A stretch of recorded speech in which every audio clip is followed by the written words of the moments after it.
Bonjour à tous, bienvenue sur RTI 1, bienvenue dans votre journal. Le président Alassane Ouattara a échangé hier au palais de la présidence de la République avec l'ambassadeur du Qatar en Côte d'Ivoire, Jaber Djerali Almari, qui est en fin de mission dans notre pays.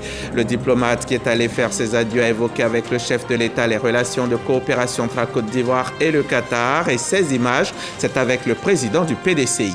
La princesse Lala Asma, présidente de la fondation Lala Asma, et la première dame Dominique Ouattara, présidente de la fondation Children of Africa, ont présidé hier à l'hôpital Mère-Enfant de Bingerville la cérémonie de lancement de la deuxième phase de l'opération Unis en s'entend mieux, opération qui vise à redonner l'ouïe à des enfants africains. À plus de 9000 tonnes de marchandises du programme alimentaire mondial sont bloquées à la frontière entre le Niger et le Bénin. Depuis le coup d'État et la fermeture des frontières, impossible pour l'agence de l'ONU d'acheminer l'aide humanitaire dans le pays. Unique alternative, traverser le Burkina Faso, mais la situation sécuritaire complique la tâche. Ce jeudi 5 octobre, le président Alassane Ouattara a eu un entretien tout à l'heure, donc à midi, avec la directrice générale du Fonds monétaire international, Kristalina Georgieva. C'était au palais de la présidence de la République. Elle est à Abidjan dans le cadre de la levée de rideau sur les assemblées annuelles du FMI et de la Banque mondiale. Levée de rideau qui se tiendra tout à l'heure à 17h au Sofitel Abidjan, hôtel Ivoire, et où Kristalina Georgieva prononcera un discours solennel. Le président entretenu toujours au palais de la présidence de la République avec le président intérimaire du PDCI RDA, professeur Philippe Kopliboni, est allé exprimer toute la gratitude de son parti politique et de la famille de feu Henri Konan Bédié au chef de l'État pour tout le soutien et la compassion exprimée depuis l'annonce du décès de l'ancien président du PDCI RDA. On va tout de suite au palais de la présidence de la République avec Mahama Traoré. 2 mois après le décès de l'ancien chef d'État Henri Konan Bédié, la haute direction du parti qu'il dirigeait, le PDCI RDA, témoigne sa reconnaissance au président de la République Alassane Ouattara. C'est tout le sens de la délégation conduite ce mercredi au palais présidentiel par Kopliboni, président par intérim du parti septuagénaire. Porté à la tête du PDCI RDA en sa qualité de doyen d'âge, il révèle à la presse l'ampleur du soutien qui a motivé cette démarche de gratitude de son parti à l'égard du chef de l'État. C'est un devoir pour moi de venir saluer le président de la République que vous êtes, le président de ce pays, et en même temps aussi vous remercier pour tout ce que vous faites, pour tout ce que vous avez fait, pour soutenir la famille d'Henri Konan Bédié. Je suis fier et je suis heureux des liens que vous avez tissés avec Henri Konan Bédié, des liens qui vont au-delà des liens politiques, des liens qui sont fraternels. Et je tiens à vous remercier sincèrement au nom de la famille. Merci, Président. Nous comptons sur vous pour que la Côte d'Ivoire demeure toujours unie dans la paix et prospère. Merci. En attendant de fixer le chronogramme officiel des obsèques du président Henri Konan Bédié, disparu pour rappel le 1er août dernier, le PDCI RDA se réorganise. Un bureau politique est prévu se tenir le 14 octobre prochain à Abidjan. À l'occasion, les instances du parti vont statuer sur la date du prochain congrès, censé élire le nouveau président du PDCI RDA. On va rester au palais de la présidence de la République où, à la suite du président du PDCI RDA, le président Alassane Ouattara a échangé avec l'ambassadeur du Qatar en Côte d'Ivoire, son Excellence M. Jaber Djerali Almari, qui est en fin de mission, est allé lui faire ses civilités et adieu au chef de l'État, profitant de cette rencontre pour remercier le président de la République et le peuple ivoirien pour le soutien et l'hospitalité dont il a pu bénéficier durant son séjour en terre ivoirienne. On reste avec Mahama Traoré. Comme il est de coutume pour les ambassadeurs en fin de mission, Djaber Jarala Al-Mari est venu faire ses adieux au chef de l'État après 4 années de mission diplomatique passées en Côte d'Ivoire. 4 années durant lesquelles il aura contribué à renforcer la coopération entre la Côte d'Ivoire et le Qatar, son pays. Une coopération revisitée lors de cet entretien avec le président Alassane Ouattara de la Côte d'Ivoire. Il dit garder de bons souvenirs. I have had honor to meet His Excellency the President. Ça a été un honneur pour moi de rencontrer Son Excellence le Président Alassane Ouattara. J'ai saisi l'occasion de cette rencontre avec Son Excellence pour lui dire au revoir, puisque je suis à la fin de mon mandat. Nous avons parlé donc à cette occasion d'étendre davantage nos relations. Je n'ai pas manqué de mots pour lui dire merci pour l'hospitalité qui m'a été réservée, pour la chaleur qui m'a été témoignée chaque jour pendant que j'étais ici. Il était temps de dire au revoir. Et je suis donc venu dire au revoir. Ces dernières années ont vu l'État de Côte d'Ivoire et l'Émirat du Qatar renforcer leurs relations. Plusieurs accords de coopération touchant à plusieurs domaines ont été signés lors des visites officielles du président Alassane Ouattara en 2013 et en 2018 au Qatar et lors de la venue en 2017 de l'émir du Qatar à Abidjan.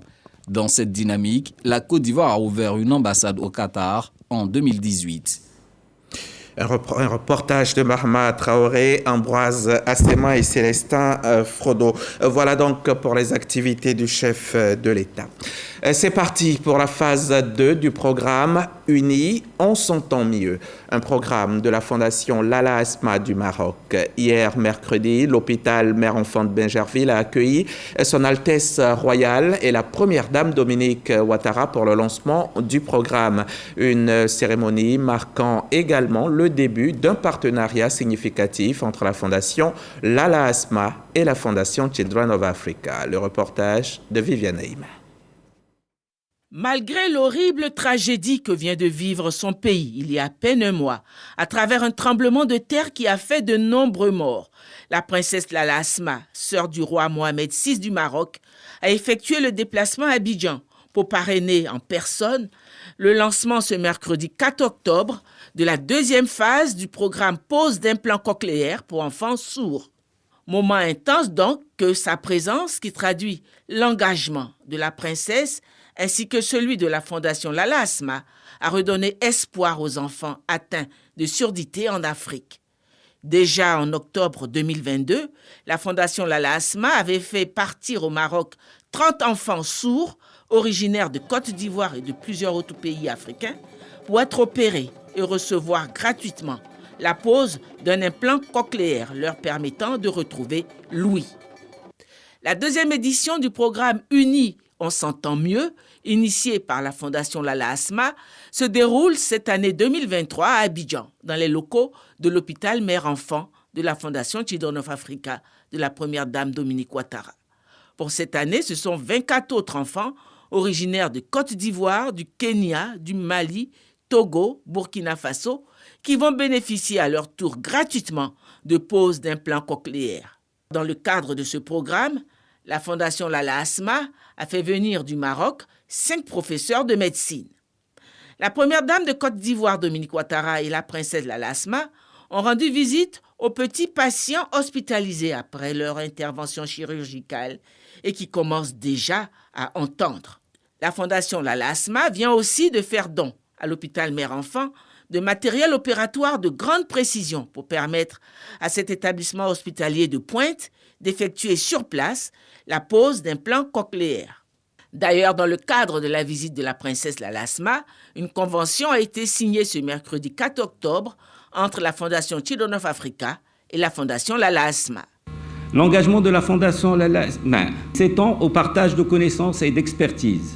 Nous transférons les techniques chirurgicales entre les professionnels marocains et ivoiriens, les autonomisant pour poursuivre ce travail transformateur de manière indépendante. La Fondation Lala Asma s'engage à équiper un bloc opératoire de l'hôpital Mère-Enfant avec des outils de pointe, veillant que chaque intervention chirurgicale soit réalisée avec la plus grande précision et le plus grand soin. L'activité qui nous réunit ce jour aura un impact majeur dans l'amélioration de la santé des enfants et adolescents. En effet, le dépistage et la prise en charge des problèmes de surdité de ces enfants vont favoriser leur scolarisation, leur socialisation et renforcer leur développement harmonieux ainsi que leur épanouissement.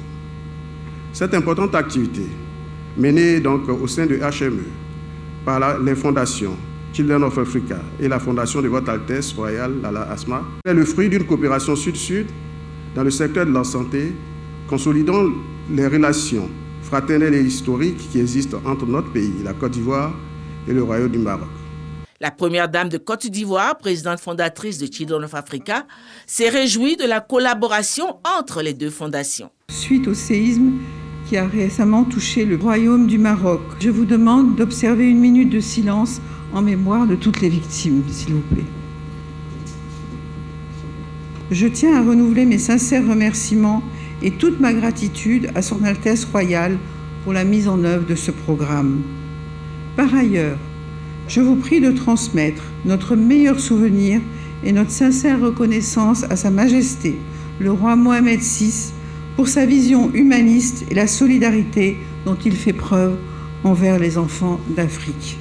J'exprime également toute ma gratitude à Sa Majesté pour son importante contribution à la construction de cet hôpital qui rend d'énormes services à la population. Votre Altesse Royale, nos deux fondations partagent donc les mêmes valeurs et la même idéologie qui consiste à venir en aide aux plus démunis. La convention qui vient d'être signée ce jour et qui permettra à l'HME de recevoir à terme 100 implants cochléaires en est la manifestation concrète. Et je me réjouis qu'ensemble, nous parvenions à lutter contre la surdité des enfants défavorisés, cette déficience physique qui peut avoir de graves conséquences sur le développement psychosocial, affectif et intellectuel de nos enfants. Après sa visite à l'hôpital mère-enfant pour le lancement de la deuxième phase du programme de sa fondation, la princesse Lala Asma a été invitée à un déjeuner offert par la première dame de Côte d'Ivoire en son honneur.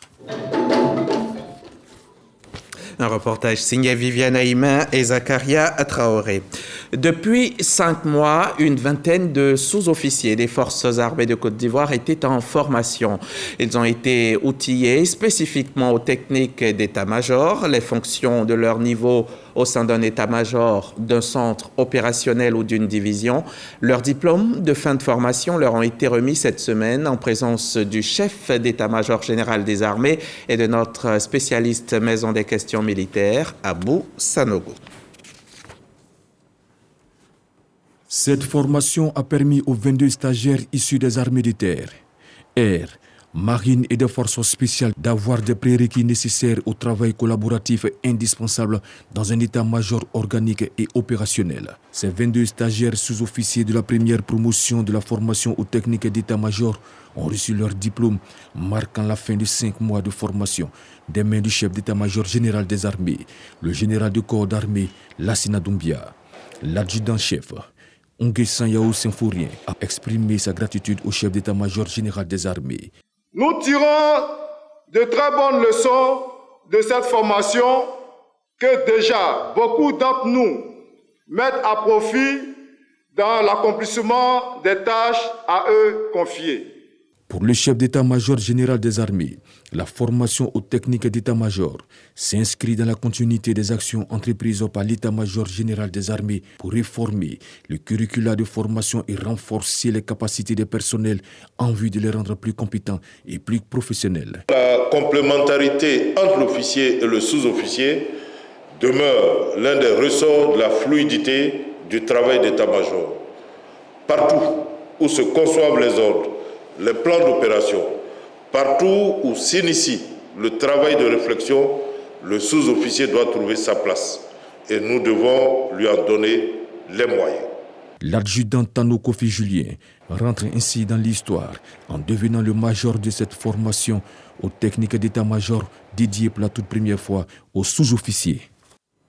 Les policiers aussi étaient en formation, une session de formation initiale au profit de 600 élèves de l'école de police d'Abidjan à la lutte contre la fraude documentaire et à l'identité a eu lieu donc depuis le 2 octobre dernier ici à Cocody, un renforcement de capacité qui se tient dans le cadre du projet Gestion des frontières en Côte d'Ivoire. Reportage Marina Menza, Didier Nguessan et Joël Gomez. 600 sous-officiers, officiers et commissaires de police sont formés sur la fraude documentaire et à l'identité. Il s'agira entre autres de connaître les éléments de sécurité de base des documents et d'acquérir les techniques d'investigation et de collecte de preuves sur les cas de fraude. Ça va porter essentiellement sur les différents formats de documents, la détection aussi des faux documents, la falsification, la contrefaçon. Vous avez les éléments de sécurité qu'on peut retrouver dans un document. Vous avez aussi les techniques de reconnaissance faciale. Il faut former nos policiers sur cette thématique, de sorte que quand ils sont en face de quelqu'un ou bien quand ils ont un document, ils sachent automatiquement si c'est la bonne personne ou bien si ce n'est pas la bonne personne. La formation de 5 jours est mise en œuvre par le Centre international pour le développement des politiques migratoires dans le cadre du projet Gestion des frontières en Côte d'Ivoire. Ce projet est financé à plus de 536 millions de francs CFA par la Confédération suisse avec, en plus de la formation, un volet équipement. Le gouvernement ivoirien prend vraiment la mesure et fait beaucoup pour sécuriser les zones du Nord, et notamment à cause des flux qui arrivent. Donc tout ça fait que cette formation tombe, on va dire, à point nommé pour la Côte d'Ivoire et nous en sommes très contents. L'objectif, c'est de mieux sécuriser les frontières. Je crois que c'est vraiment ça, de savoir qui rentre, qui sort et de pouvoir mieux aussi travailler avec des registres de gens et de détecter les clandestins de tous ordres. En juin 2022, l'école de police de Korogo avait abrité cette même formation. Dans sa lutte de restauration du couvert forestier ivoirien, le Rotary Club Abidjan-Biétry s'est donné pour objectif de reboiser jusqu'à 500 hectares de forêts classées dans 7 localités du nord de Côte d'Ivoire. Cela pendant la mandature 2023-2024. Une levée de fonds a été organisée récemment dans ce sens lors d'un dîner de gala qui a réuni de nombreuses personnalités, dont des membres du gouvernement. Frédéric Oulaï aussi était sur place pour le reportage. Gala de bienfaisance pour exprimer l'urgence environnementale et mobiliser des ressources pour restaurer la forêt en Côte d'Ivoire. C'est tout le sens de cette soirée du Rotary Club Abidjan-Biétry qui s'est vite transformée en une tribune d'interpellation à une prise de conscience collective devant l'urgence. Notre pays a pratiquement perdu son couvert forestier. Et nous étions à 16 millions il y a de cela une soixantaine d'années. Aujourd'hui, nous sommes à peine à 3 millions. On nous parle de 2,9 millions. Bon, ce sont des données alarmantes. Ce qui nous a amené au Rotary Club Abidjan-Biétry à initier donc cette activité de reboisement qui va concerner 500 hectares de parcelles dans la zone nord de notre pays. La disparition des espèces végétales est en partie due à l'action humaine. Le pays est exposé à l'érosion et au changement climatique. Cet engagement des Rotariens de reboiser est en phase avec la politique du gouvernement conduite par la SODEFOR. En prenant ainsi part à la mission difficile, mais ô combien exaltante de reconstitution de la forêt ivoirienne, vous faites assurément œuvre utile. C'est pourquoi vous pouvez en être fiers, car le geste simple, en apparence que vous allez poser ce soir, en présence d'imminentes personnalités, aidera efficacement à la préservation des bénéfices écosystémiques fournis par la forêt. En sa double qualité de parrain de la mandature et ancien président de ce club service, le ministre Bruno Koné a salué l'initiative et s'est engagé aux côtés des Rotariens en vue de porter haut cette action. Merci à vous toutes et tous pour votre engagement en faveur du reboisement des forêts classées de notre pays, en faveur de l'environnement, en faveur de la vie. Le reboisement, c'est bien plus que le planting d'arbres. C'est un acte de régénération. Des plantings d'arbres seront menées dans cette forêt classée dans les départements de Kuto, Sinematiali, Feke-Sédougou, Bundiali, Korogo et Odieni. Plusieurs entreprises et personnalités ont été distinguées. Un reportage de Frédéric Oulaye commenté pour vous par Didier Nguesson. L'activité majeure, l'événement majeur qui a lieu en ce moment en Côte d'Ivoire, vous le savez, c'est le SARA, le Salon international des ressources animales, de l'agriculture et des ressources animales. Et le Royaume des Pays-Bas en est le pays invité d'honneur. Il est en marge de ce salon. Des hommes d'affaires hollandais ont fait le déplacement de Yamoussoukro au centre de la Côte d'Ivoire afin d'explorer des opportunités d'affaires dans le secteur de l'horticulture. Kader Sogodogo les y a accompagnés. Tomboukro, dans le district autonome de Yamoussoukro, le ministre-gouverneur Augustin Thiam a conduit une délégation d'hommes d'affaires venus des Pays-Bas. Une présence qui s'explique par la volonté de vulgariser le projet Hortinor, l'horticulture à travers de nouvelles techniques de production agricole hors sol, de grandes récoltes sur des petits espaces. Sur une surface de 250 mètres carrés, on peut produire jusqu'à 3-4 tonnes de cornichons hors sol. Et ça met à l'abri de l'utilisation des pesticides, parce qu'on utilise des engrais végétaux, et ça met à l'abri aussi de ce qu'on appelle le péril fécal. Une occasion pour la trentaine d'entreprises présentes d'explorer des possibilités d'investissement avec de nouveaux partenariats. C'est un projet hors sol, mais on veut aussi voir si on peut le faire en plein champ, d'une manière durable, agroécologique, de former des jeunes pour montrer comment on peut faire pousser des légumes d'une manière beaucoup plus efficace avec des technologies assez simples mais très efficaces. Une présence fructueuse pour la population de Tomboukro avec sa jeunesse en tête. Ce projet aussi, il est bienvenu, il sera bien accueilli pour, donner le mieux-être à la population de Tomboukro et ses alentours. Nous remercions le ministre, gouverneur et toute sa délégation. Ces hommes d'affaires venus des Pays-Bas prennent part au Salon de l'agriculture et des ressources animales SARA à Abidjan. Une présence mise à profit pour passer en revue les possibilités d'investissement. Emma a 47 ans et elle est maman d'un petit garçon. Depuis 2 ans aujourd'hui, Emma mène le combat le plus grand de sa vie, le plus grand, le plus dur qu'on puisse mener, celui de sa survie. En 2021, lorsqu'elle découvre une boule indélicate sous l'aisselle, Emma est diagnostiquée malade du cancer du sein. Démarre alors une lutte qui se poursuit jusqu'aujourd'hui, mais jamais notre malade n'a désespéré. Pour elle, ce qu'elle vit est le sens même de l'expression « la vie est un combat ». Comme tous les midis, maîtresse Emma, comme on l'appelle ici, fait son petit tour à la cantine de l'école. Et puis arrêtez de bavarder parce que les autres sont couchés. Sous-directrice dans cet établissement primaire, Emma porte un lourd fardeau depuis 2021, date à laquelle un cancer de sein lui a été diagnostiqué. Après mon bain, j'ai senti une boule dans mon sein droit. Au fur et à mesure, je me rends compte que la boule grossissait. Je suis allée faire l'examen. Ils m'ont fait la mammographie. Ils ont vu qu'effectivement, il y avait une masse. Mais comme le sein est petit, ils n'arrivaient pas à bien voir. Il fallait faire une biopsie. C'est quand le résultat est sorti, ils ont dit que c'était un cancer. C'est le début de sa bataille pour la vie. Au total, 8 séances de chimiothérapie. Après elle, la radiothérapie. Ouh, c'est pas facile. C'est pas facile. La chimio, là, ça t'arrache les cheveux. Tout ce qui est poil sur toi tombe en tout cas. Et puis, beaucoup de douleurs. Beaucoup de douleurs. On ne peut pas exprimer dans les pieds, dans les mains. Tu ne sais pas où ça se trouve. Quand je suis passée maintenant à la radiothérapie, ça a commencé à me noircir les mains. Ça a noirci ma poitrine, la partie où les rayons là ont traité à noircir.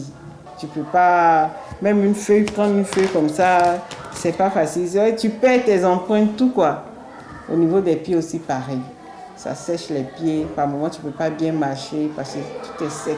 Emma a aussi fait face à l'ablation de son sein droit, Un moment très difficile rendu supportable par les prothèses aujourd'hui disponibles. Ces temps sombres, Emma a la chance de les traverser avec sa famille biologique, mais aussi celle professionnelle. Nous faisons un effort pour l'aider à pouvoir supporter un temps soit peu. Et donc nous sommes autour d'elle. Elle a été formidable, aussi bien pour elle que pour son entourage, parce qu'elle n'a pas voulu que ça nous affecte, que ça agisse sur notre travail. Donc elle a tout fait pour que on se sente en confiance, on ne s'appuie surtout pas sur son sort. En Côte d'Ivoire, le cancer du sein est le deuxième cancer de la femme, avec un diagnostic souvent posé tardivement à l'étape de métastase. À la faveur du mois d'octobre dédié à la lutte contre le cancer du sein, Emma exhorte au dépistage. Tu peux être là comme ça, la boule, comme je disais, par moment elle est apparente, par moment on ne la sent pas. Tu palpes même, tu ne vois pas où elle est passée, mais elle est là. Et c'est après, au fil du temps, que tu vois que c'est en train de grossir. Donc je souhaite que vraiment ces femmes-là se touchent, qu'elles essaient de se palper les matins, de voir que c'est comme ça, moi j'ai su. En novembre prochain, Emma aura fini son traitement actuel et en entamera un nouveau. Depuis, je suis sortie des 2 séances-là, de la chimio, de la radiothérapie. Vraiment, j'essaie de vivre, de réaliser mes rêves. Je sais que Dieu m'a fait grâce, je suis encore vivante, mais je sens encore les douleurs, tout, la fatigue. Mais je fais l'effort aussi de vivre. Vivre, tout simplement, avec ce sourire qu'elle ne semble jamais perdre. Le cancer du sein compte 3300 nouveaux cas chaque année et près de 1800 décès en Côte d'Ivoire. Une affection qui pourtant peut être aujourd'hui prise en charge si elle est dépistée le plus tôt possible. Et nous sommes en plein octobre rose, donc le mois de la lutte contre le cancer du sein. C'est un reportage signé Alexis Ouedraogo avec la collaboration technique d'Ulrich Adongon. À côté du cancer du sein, le paludisme est un autre tueur silencieux. 1 milliard de personnes risquent le paludisme. Entre 1 et 2 millions de morts par an sont dus au paludisme et 90% des morts se trouvent en Afrique. En Côte d'Ivoire, la lutte s'accentue au fil des jours. Le programme national de lutte contre le paludisme vient de recevoir du matériel roulant pour le transport d'intrants médicaux. Le témoignage de Didier Nguessan. Des fourgonnettes et des motos remis aux directeurs départementaux de la santé, de l'hygiène publique et de la couverture maladie universelle par leur ministre de tutelle, Pierre Demba. Ces engins roulants faciliteront le transport des produits médicaux jusqu'au dernier kilomètre dans le cadre de la lutte contre le paludisme. C'est une joie immense qui nous anime ce jour, nous acteurs de terrain au niveau opérationnel, de mise en œuvre des activités de santé, de recevoir de vos mains ce matériel roulant pour booster la mise en œuvre des activités de lutte contre le paludisme dans nos régions et districts. Le paludisme est en nette régression, passant de 3222 cas en 2017 à 1316 cas en 2020. Cependant, son incidence reste élevée chez les enfants de moins de 5 ans, avec 440 cas pour 1000 consultations. La dynamique d'amener les intrants le plus proche possible des populations, comme on le dit, au dernier kilomètre. Pourquoi? Parce que c'est là où se trouve la demande. Nous avons pris des initiatives majeures pour lutter contre cette endémie. Parmi elles, la gratuité des tests de diagnostic, la gratuité des médicaments pour le traitement du paludisme simple, la gratuité du traitement préventif intermittent chez les femmes enceintes, la prise en charge gratuite des enfants de moins de 5 ans, la moustiquaire imprégnée d'insecticides à longue durée d'action et de façon multisectorielle, nous combattons également le paludisme en travaillant sur l'assainissement et bien d'autres sujets. Le programme national de lutte contre le paludisme bénéficie également d'un nouveau siège. Pierre Demba et sa délégation ont visité les nouveaux locaux. Autre chose à présent, je vous ramène à Yamoussoukro où les directeurs régionaux, départementaux et chefs d'établissement du ministère de l'enseignement technique, de la formation professionnelle viennent de participer à une session de formation qui a porté sur la gouvernance et l'insertion professionnelle. Djeneba Ouattara et Charles Tatou étaient sur place pour RTI Bouaké. Voici leur reportage. 35 directeurs régionaux, départementaux et 68 chefs d'établissement issus des différentes localités du pays sont à Yamoussoukro pour un atelier de renforcement des capacités en matière de gouvernance et d'insertion professionnelle. Cette formation se veut un moment de recyclage, mais surtout d'apprentissage des nouvelles pratiques de gouvernance et des stratégies innovantes d'insertion des jeunes diplômés de l'enseignement technique, de la formation professionnelle et de l'apprentissage. L'initiative du dit ministère s'inscrit dans le cadre de la composante 2 du PGDEC phase 3, à savoir renforcer le système de l'enseignement technique, de la formation professionnelle et de l'apprentissage pour améliorer l'employabilité des jeunes. L'idée, c'est de les former afin qu'ils s'approprient à la fois la vision, mais les mécanismes de mise en œuvre de ces deux programmes. Les participants saluent l'initiative et attendent beaucoup de ce cadre d'échange. Il s'agit ici de nous donner des outils, de nous montrer comment il faut faire avec les moyens que nous avons pour une réussite totale dans nos établissements. Nos attentes sont diverses, avoir les outils nécessaires et puis ces outils nous permettront d'être de vrais managers. Pendant 6 jours, les participants vont échanger sur la vision du ministre, la nouvelle loi d'orientation de l'enseignement technique,